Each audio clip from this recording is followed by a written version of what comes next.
of the proceedings against you are completed. You have the possibility to make an application for interim release pending trial. And finally, Mr. Duterte, you have the right to be informed as soon as possible and in detail of the nature, cause and content of the charges in the language that you fully understand and speak.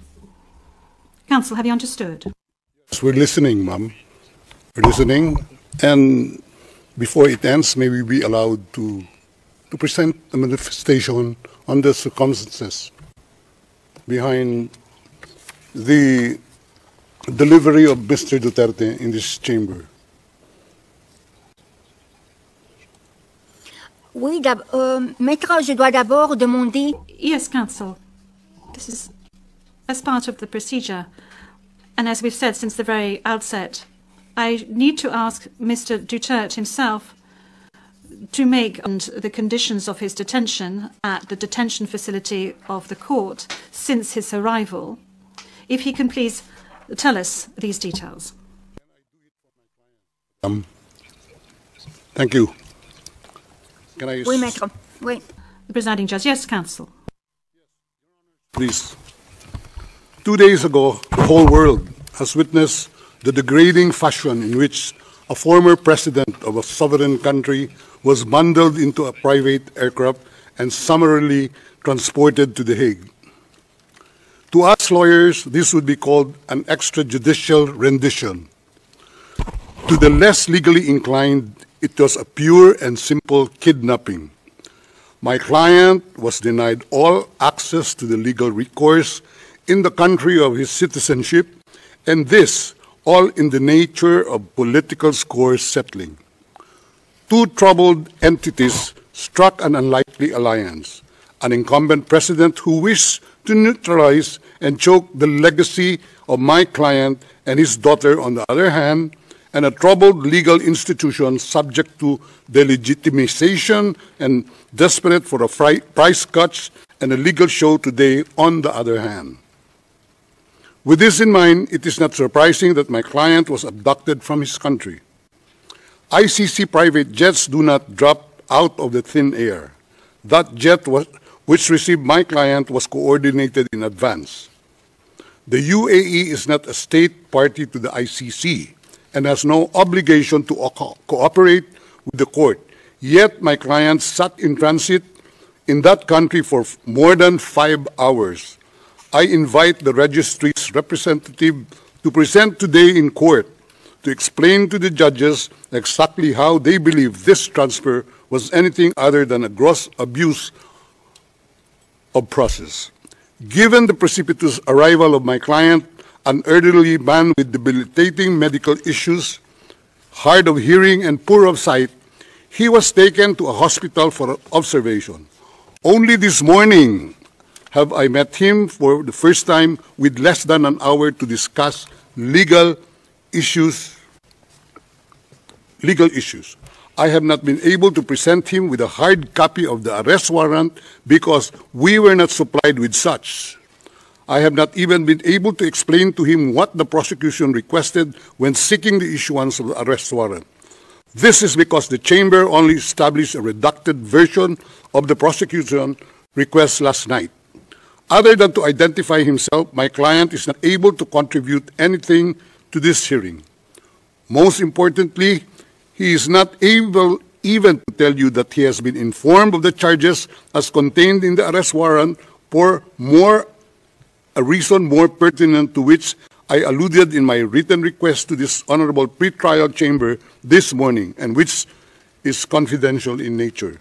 Accordingly, I repeat my respectful request, which was rejected this morning, to postpone the substantive aspect of this hearing to the next week, when I will have the opportunity to sit with my client and to explain to him what a confirmation hearing is and what the disclosure is and how the prosecution alleges that he committed crimes. I thank the court for its attention and regret to say that I do not have instructions to continue my submission any further today. Thank you.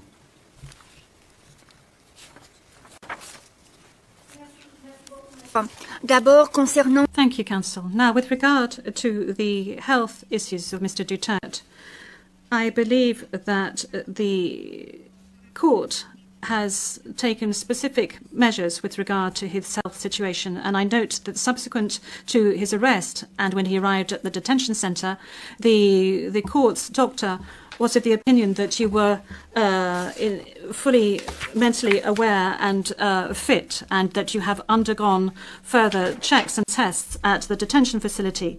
And when you broached health matters, that's saying that you were not able to come to the hearing, the doctors who consulted with you were of the opinion that Mr. Duterte was not in a position to come to the hearing physically, but that if he gave a written permission, he would be able to take part via video link. Now, that is with regard to the health matters that you just mentioned. They are very important, especially concerning the matter of age.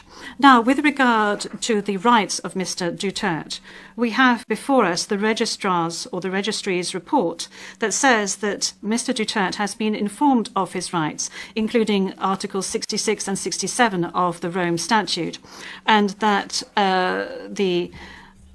that he is aware of his rights and that he is also aware of the charges against him. We have before us the report of the registry saying that he was also aware of the warrant of arrest in the English language and that he is very well versed in the English language. Once again, you have the possibility of these charges being read in English, which was the case today. I have read to you in the French language the rights that he has, Mr. Duterte, before this court, and I'd like to specify once again that this is an initial hearing in order for Mr. Duterte to be aware of his rights and the charges against him.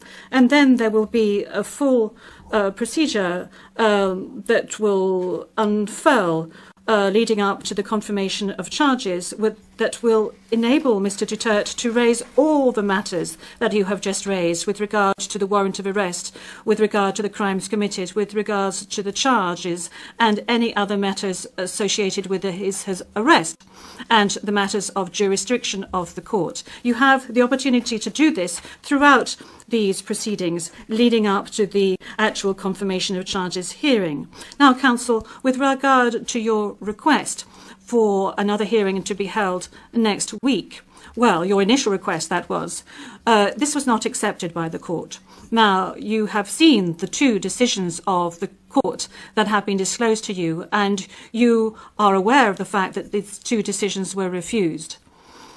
And this is by dint of the fact that this first initial appearance hearing does not need much preparation, as I have said to you on a number of occasions. I am now going to move on to the third stage, which is to set the date for the confirmation of charges hearing. After assessing all factors, including the need for the parties and participants to adequately prepare, as well as Mr. Duterte's rights, including his right to be tried within a reasonable time, the date for the commencement of the confirmation of charges hearing is September the 23rd, 2025. I would add that in accordance with Rule 1217 of the Rules of Procedure and Evidence, this date may be postponed by the Chamber depending on the progress of the proceedings, either on its own motion or at the request of the prosecutor or the defence. Before concluding this hearing, I would like to inform the parties of the next procedural steps. First, I would like to recall that in accordance with Rule 1212B of the Rules of Procedure and Evidence, the Chamber holds status conferences to ensure a small exchange of information under satisfactory conditions. These conferences are organised either ex officio or at the request of the prosecutor or the defence. Secondly, a set of decisions will be taken in a timely manner to ensure that the proceedings progress smoothly and expeditiously. More specifically, I am referring in particular to a decision on the arrangements and procedure for the disclosure of evidence, and a decision setting a timetable for the disclosure of evidence in such a way as to ensure orderly and efficient disclosure between the parties.